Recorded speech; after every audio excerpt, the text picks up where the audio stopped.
ఇది కాలనీ పేరు మార్చుకోవడం మీరు అందరూ కోరుకొని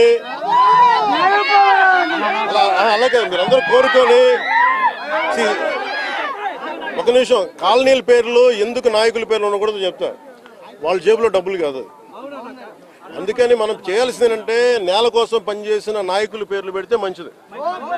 అదే మన జాతీయ నాయకులు చాలా మంది ఉన్నారు, రాష్ట్ర స్థాయి నాయకులు ఉన్నారు, పిఠాపురం మహారాజు గారు ఉన్నారు. అలాంటి గొప్ప మహానుభావుల పేర్లు పెడితే మంచిది. మేము నిజంగా అలాంటివి కోరుకుంటాం.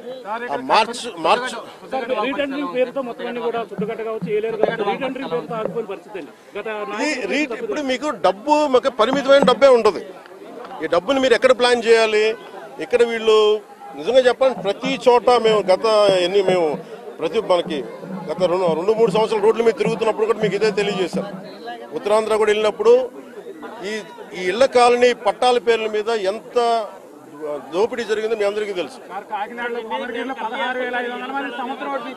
అదే అన్నాను, మడ అడవులు ఇచ్చారు, మడ అడవులు, ఆవు భూములు, వీటన్నిటి మీద ఒక లెక్క నీకు తేల్చాల్సి ఉంది.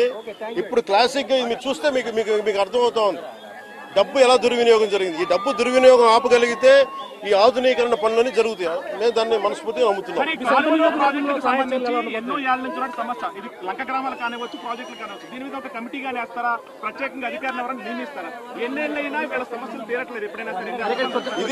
అలాగే ఇది ఒక నిమిషం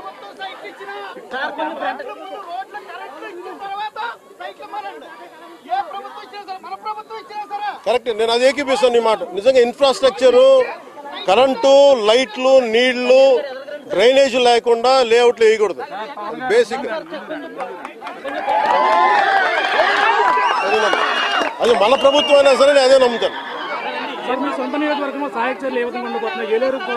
అంటే ఇది నేను ముందు నుంచి కూడా అధికారుల సంసిద్ధత ఎలా ఉంది, ఏ స్థాయిలో ఉంది అని ఫస్ట్ నేను ముందు నుంచి ఫోన్లో మాట్లాడుతున్నాను. ఈరోజు వచ్చి మొత్తం చేశాను అన్ని.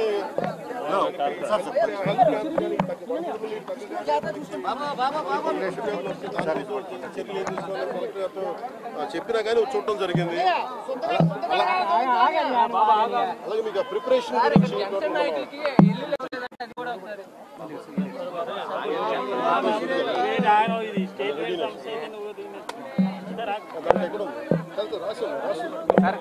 గతంలో కోట్ల రూపాయలు విడుదలయ్యాయి సార్.